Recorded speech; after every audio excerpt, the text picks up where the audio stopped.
Welcome everyone, I'm Kernan and I am here to present a workshop on minimizing screen times while we are at home. Screens have become a huge overpowerment in our homes between us parents, schools, everything on TV, everything at home, and it is just easier, especially in our busy everyday lives, to just hand our kids a screen so that we could get a little bit of something done. There's always laundry, there's always dishes, there's always a meal to fix. Something always has to be done, and the easiest way sometimes is to hand our kids a screen so that we can get a little bit of things done. But my goal tonight is to show you different ways to minimize the screen time so that we could get our kids back. We could get back into a good relationship with our children that has been diminished from the screens.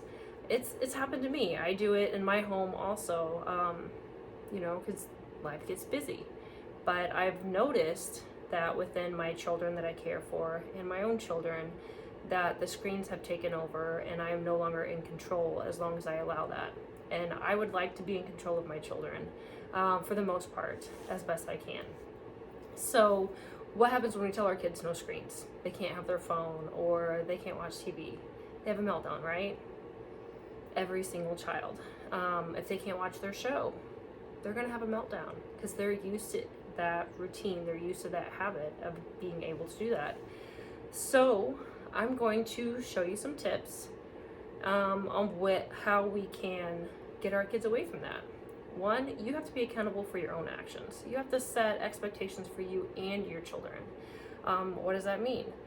So if you're telling your child after dinner, no screens, no TV after dinner at all, you don't watch TV.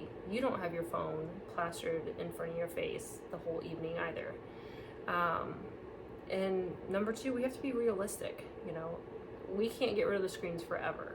We're going to be out to dinner or something like that, and we need to have our child calm and things to go smoothly. So, we have to be realistic and realize that, we're going to have some faults, and that's okay. Tip number three, be engaged with your kids. Engage with them.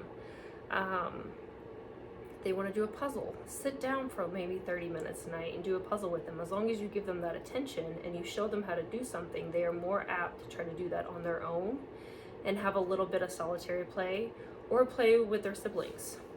It might just make your night go a little bit easier. Number four, out of sight, out of mind.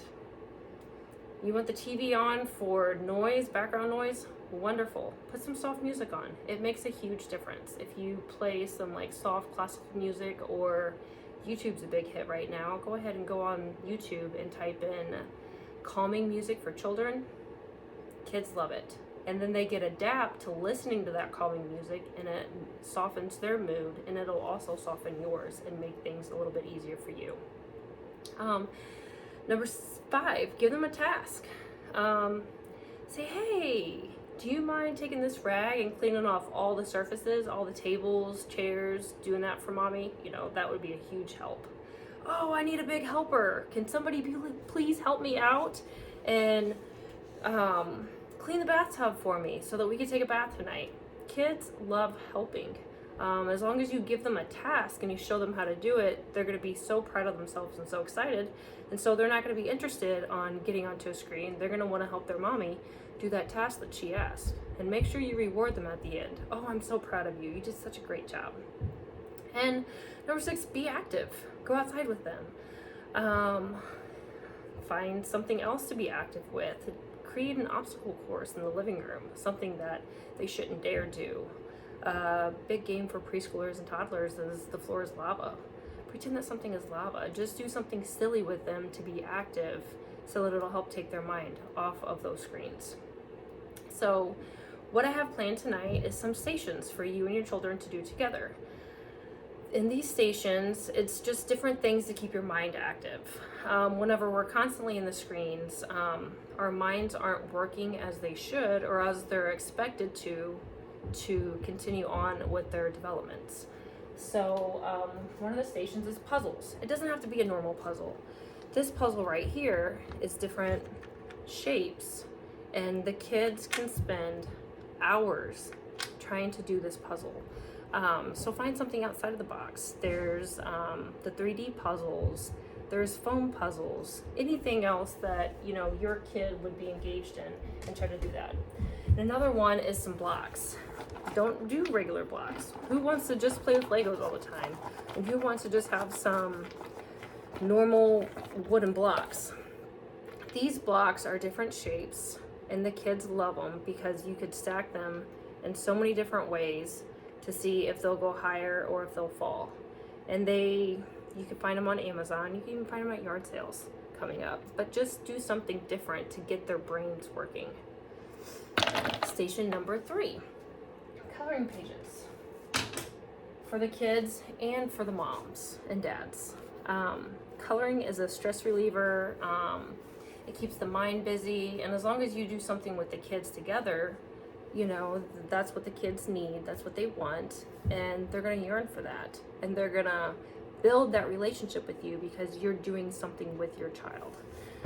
You don't want to color a coloring book on Paw Patrol or Mickey Mouse.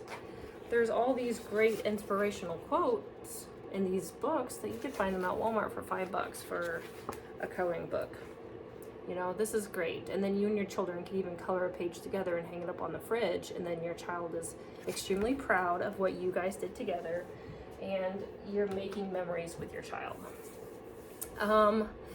I also have some flyers that I would like to show you to just give you a little bit of information on how the screens take away from our child's development. This one is putting the parent in the driver's seat.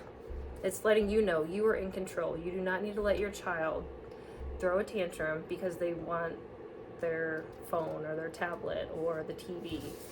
And this other one gives all the different risks for the screens. There's physical health.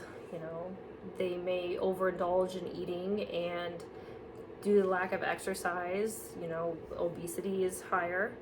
Language delays. There's a lot of kids that aren't speaking now when they should be speaking because they're used to having a screen in front of them, and so they're not using those words to communicate with others. Their life skills aren't progressing as should be.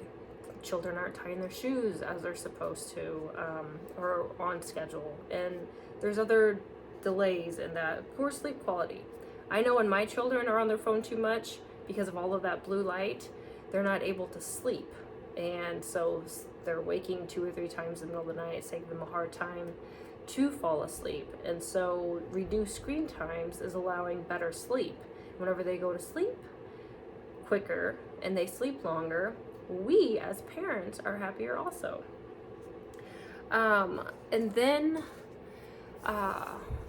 those are the flyers that I have. But my goal tonight is to make you feel as that, not that you're failing as a parent, because none of us are failing as a parent. But it's to educate you on what you can do differently instead of giving in to the tantrums just because our child wants something.